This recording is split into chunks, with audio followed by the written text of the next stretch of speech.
오늘 또 여러분들 뵙게 돼서 반갑습니다. 성목요일 그리고 성금요일 그리고 블랙 세터데이 이 사흘 동안 더 깊이 주님의 희생과 사랑을 묵상하는 시간이 되기를 바랍니다. 오늘 우리에게 주신 말씀은 마태복음 7장 15절부터 20절입니다. 마태복음 7장 15절부터 20절 한 목소리로 함께 읽겠습니다. 거짓 예언자들을 살펴라.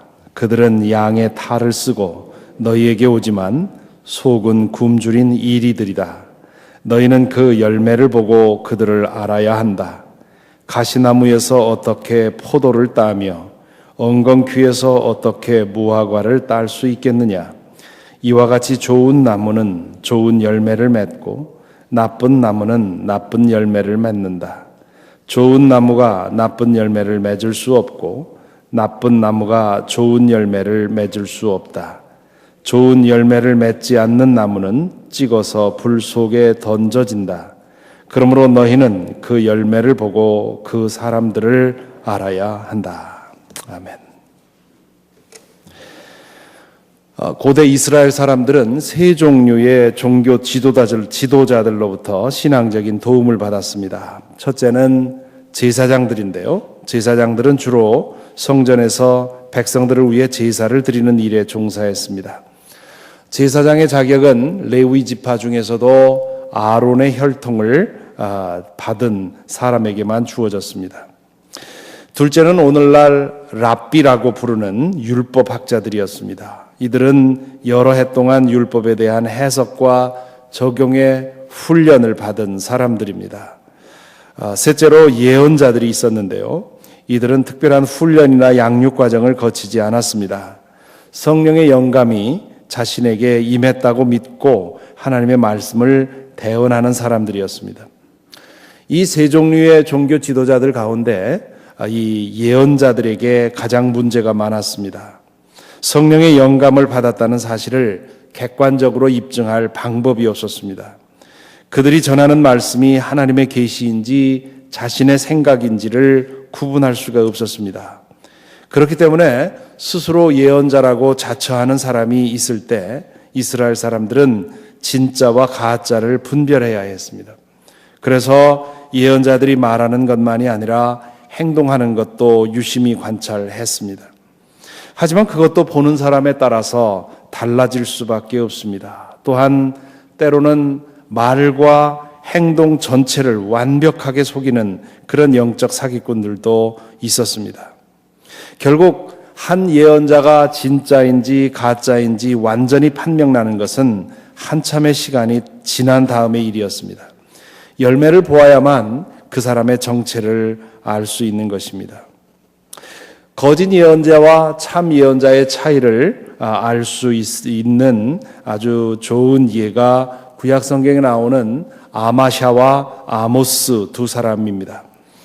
두 사람은 동시대에 북이스라엘에서 활동한 예언자들입니다. 아마샤는 왕의 고문관 같은 그런 위치에 있었습니다. 그는 늘 왕 곁에서 왕을 축복해주고 왕이 듣고 싶은 이야기를 해주었습니다. 모든 것이 잘 되고 있고 하나님은 모든 것을 다 잘 되게 하실 거라고 괜찮다고 늘 예언을 해주었습니다. 반면에 남왕국 출신의 아모스는 이스라엘이 심각한 죄에 빠져 있고 회개하지 않으면 하나님으로부터 심판을 받을 것이라고 끊임없이 경고했습니다. 당시의 권력자들과 백성들은 아마샤를 좋아했고 아모스를 미워했습니다. 아모스를 거짓 선지자라고 생각했고 쓸데없이 트집 잡는 사람이라고 생각했습니다. 하지만 머지않아서 아마샤가 거짓 예언자고 아모스가 참 예언자라고 하는 사실이 드러나게 된 것이지요. 거짓 예언자들은 사람들이 듣기 좋아하는 말만 하는 경향이 있습니다. 반면 참 예언자는 사람들이 듣기 싫어도 거북해도 용기 있게 전하게 됩니다. 거짓 예언자들은 권력을 추구하는 경향이 있습니다. 반면 참 예언자는 권력의 반대 방향으로 가게 됩니다. 거짓 예언자는 시야가 좁아서 자기 교회, 자기 나라만 생각하는 경향이 있습니다. 반면 참 예언자는 하나님 나라를 생각하기 때문에 자기의 관심사를 넘어서는 경향이 있습니다. 거짓 예언자는 자신의 출세와 영달에 관심이 많지만 참 예언자는 오직 진리의 말씀에 관심을 둡니다. 산상설교의 결론으로서 주님은 거짓 예언자를 조심하라고 말씀하십니다. 왜 이 대목에서 거짓 예언자에 대해서 말씀하셨을까요? 그동안 제자됨에 대해서 주신 주님의 말씀이 거짓 예언자들에 의해서 왜곡될 것을 아셨기 때문입니다. 주님께서는 제자를 원하셨습니다. 제자가 되고 제자로 자라며 제자로 살아가는 것은 결코 쉬운 일이 아닙니다. 어제도 보았습니다마는 그것은 좁고 험한 길을 걷는 것입니다. 그 길을 걷다 보면 넓은 길에서는 맛볼 수 없는 기쁨을 경험하게 되지만 육신을 입은 인간이기에 자주 물질적인 유혹에 이끌리게 됩니다. 손해보기 싫고 불편한 것 싫고 박해를 당하기 싫습니다. 그런 것 없이 예수 믿고 그런 것 없이 복만 받고 싶은 것, 그것이 우리 모든 사람들의 마음속에 있는 것입니다. 바로 이러한 은밀한 욕망 때문에 거짓 예언자가 나옵니다. 제자의 삶에 따라오는 불편과 손해와 희생을 적당히 얼버무려서 감당하지 않아도 되는 것처럼 가르칩니다. 자아를 부인하라 하는 말씀을 자아를 실현하라 하는 말씀으로 바꿉니다. 십자가를 지지 말고 만들어서 목에 걸라고 가르칩니다. 십자가의 무게를 강조하기보다는 십자가의 능력을 더 강조합니다.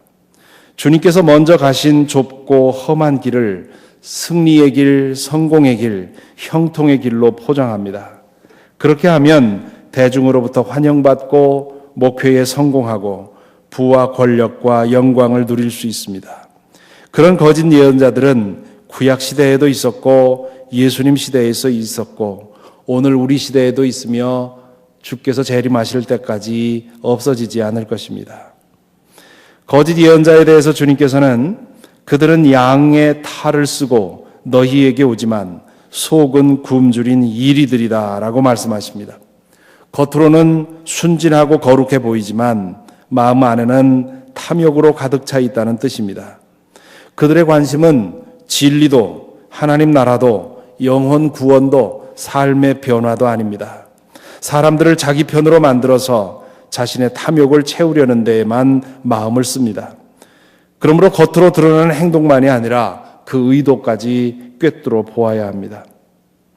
또한 주님께서는 나무와 열매의 비유를 사용해서 분별력을 가지라고 하십니다. 여기에서 언급된 가시나무는 포도처럼 생긴 작은 열매를 맺는 나무입니다. 나무를 잘 모르는 사람들은 그 가시나무에 열린 그 열매를 보고 그것이 포도가 아닌가 착각하게 되는 것이지요. 엉겅퀴로 번역된 나무는 무화과 나무와 비슷한 꽃을 피운다고 합니다.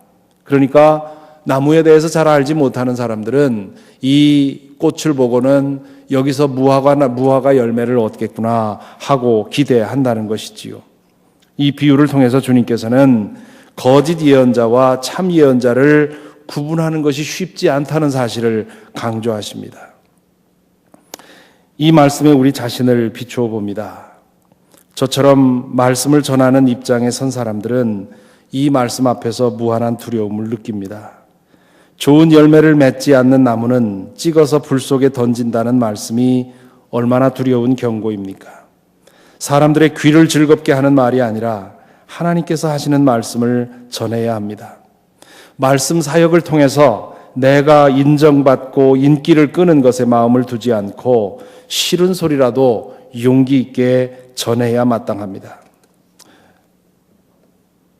제가 목표로 삼을 것은 할 수 있는 대로 더 많은 사람들을 끌어모으는 것이 아니라 하나님의 말씀을 온전히 전해서 제자를 키우는 일이어야 합니다.